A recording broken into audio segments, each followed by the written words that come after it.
ஆண்டவர் நீதிமான்களை வைத்திருக்கிற தேவன். Do you know that Jesus is coming back again? இயேசு மறுபடியும் வருகிறார் என்பது உங்களுக்கு தெரியுமா? It won't be long now and the trumpet will sound. அருமையானவர்களே, எக்காலம் தொனிப்பதற்கு நீண்ட காலம் இல்லை, சீக்கிரமாய் தொனிக்க போகிறது. Every sign in the world shows that Jesus is coming back again. இயேசு மறுபடியும் இங்கே உலகத்துக்கு வருகிறதை வெளிப்படுத்துகிறதா இருக்கிறது. Can I ask you a question this morning? இந்த காலவேளை உங்களுக்கு ஒரு கேள்வியை நான் கேட்கலாம். If Jesus was to come right now, will you go to the kingdom of God?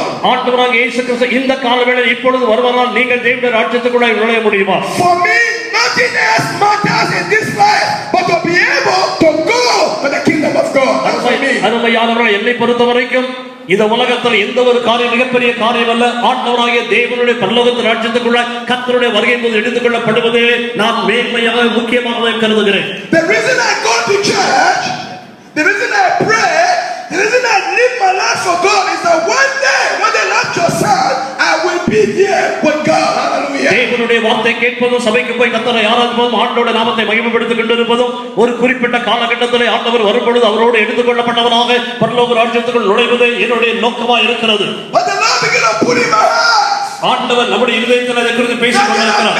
Many people in the church that are not walking right with Him. அருமையானவர்களே, இன்றைக்கு அநேக நபர்கள் சபைக்குள்ளாய் வந்திருக்கிறார், ஆனால் கர்த்தருடைய வழிகளில் அவர் நடப்பதில்லை. And people don't want to hear anymore. அவர்கள் அதை குறித்து கேட்கவும் விரும்புவதில்லை. As long as they have a good life, that's okay. கரங்களை உயர்த்துகிறார்கள், நல்லது. But this morning, the Bible says we should live our life to glorify, to worship, to honor, to glorify God. ஆண்டவருடைய நாமத்தை மகிமைப்படுத்தும்படியாக, தேவனை உயர்த்தும்படியாய், துதிக்கும்படியாய் நம்முடைய வாழ்க்கை அமைய வேண்டும் என்பது தேவன் எதிர்பார்க்கிறவராய் இருக்கிறார். One of the things I like most in the Christendom, கிறிஸ்தவ வாழ்க்கைக்குள்ளாக நான் மிகவும் நேசிக்கிற ஒரு காரியம் உண்டு. it's the old-fashioned Christian living. I love it. The old-fashioned Christian living. இன்றைக்கு கிறிஸ்தவர்கள் எப்படிப்பட்ட நிலைமையிலே தங்களுடைய வாழ்க்கை முறைகளை நடத்தி கொண்டிருக்கிறார்கள் என்பது. I don't know about you, but some of the music in the Christian world today shocks me. அருமையானவர்களே, இன்றைக்கு பல நேரங்களிலே உங்களை குறித்து எனக்கு தெரியவில்லை, ஆனால் அநேக கிறிஸ்தவர்கள் மற்றவர்களை பார்த்து அவர்கள் நியாயத்தைத்துக் கொண்டிருக்கிறார்கள். I like to sit down and worship God with all that music that will lift up your spirit and encourage you and build your faith. Where have they come today? We don't see them anymore today. Why? பாடல்கள் இருப்பது நல்லதுதான், அருமையானவர்களே, மற்றதுமான ஆராதனை இருப்பது நல்லதுதான். ஆனால் அவை எல்லாவற்றை காட்டி நம்முடைய வாழ்க்கையை பரிசுத்தமாக பெற்றுக் கொள்வது மிக முக்கியமான ஒரு காரியம். அப்படிப்பட்டதை தேவன் எதிர்பார்க்கிறார். But I believe God is calling us back to His own glory. Hallelujah. அப்படியானதான் ஆண்டவர் நம்மை மறுபடியுமாக இந்த பரிசுத்த வாழ்க்கைக்கு நம்மை அழைக்கிறவராய் I இருக்கிறார். believe this is our time. Hallelujah. ஹல்லேலூயா. இது நம்முடைய வேலை, இது Hallelujah. இது கர்த்தர் நமக்கு To கொடுத்ததான walk only with God. ஆண்டவரோடு கூட கரத்தை பிடித்து பரிசுத்த வாழ்க்கை நடத்த My brother, my sister, all over India, I don't know about you. I love you with all my heart, but if we don't walk only with God, we are only deceiving ourselves. அருமையானவர்களே, இந்த அநேக நேரங்களில் உங்களை குறித்து எனக்கு தெரியவில்லை, ஆனால் இன்றைக்கு இந்திய தேசத்தில் உலகத்தின் பல பகுதிகளில் ஜனங்கள் தங்களை தாங்களே வஞ்சித்துக் கொள்வதற்காக பரிசுத்தமான வாழ்க்கைக்கு அக்கறையற்ற நிலைமையில காணப்பட்டுக் So I கொண்டிருக்கிறார். want to encourage you this morning. ஆனவடியாக இந்த காலவேளை உங்களை I want to உற்சாகப்படுத்துகிறேன். plead with you this morning. இந்த காலவேளை உங்களை நான் வருந்தி கேட்டுக்கொள்கிறேன். Whatever you're doing in your life, நீங்கள் உங்களுடைய வாழ்க்கை செய்து கொள்ள எதுவாக இருந்தாலும் சரி, make sure your life is right with God.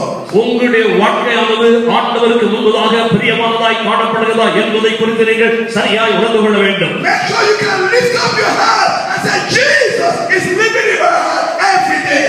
உங்களுடைய இதயத்திலிருந்து ஆழத்திலிருந்து நீங்கள் தேவ சமூகத்தை நோக்கி பார்த்து, ஆண்டவர் என்னுடைய வாழ்க்கையை ஒவ்வொரு நாளும் வாழ்ந்து கொண்டிருக்கிறார் என்பதை சொல்ல முடியுமா? And that is why I'm so happy with the gospel of the kingdom of God.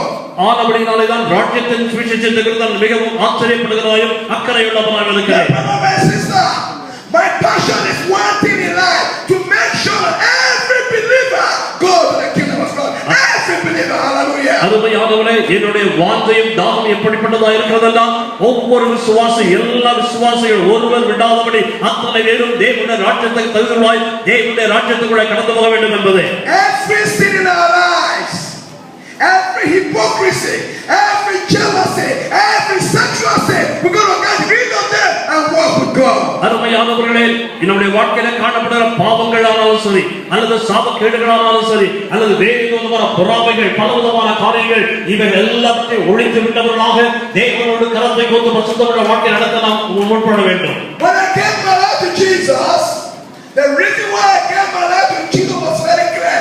I was a sinner, lost, and going to hell, and Jesus delivered me. என்னுடைய வாழ்க்கையின் அருமையானவர்களே, நான் ஒரு பெரிய பாவியா இருந்தேன். நான் ஆண்டவருடைய சமூகத்திலே கர்த்தர் என்னை இந்த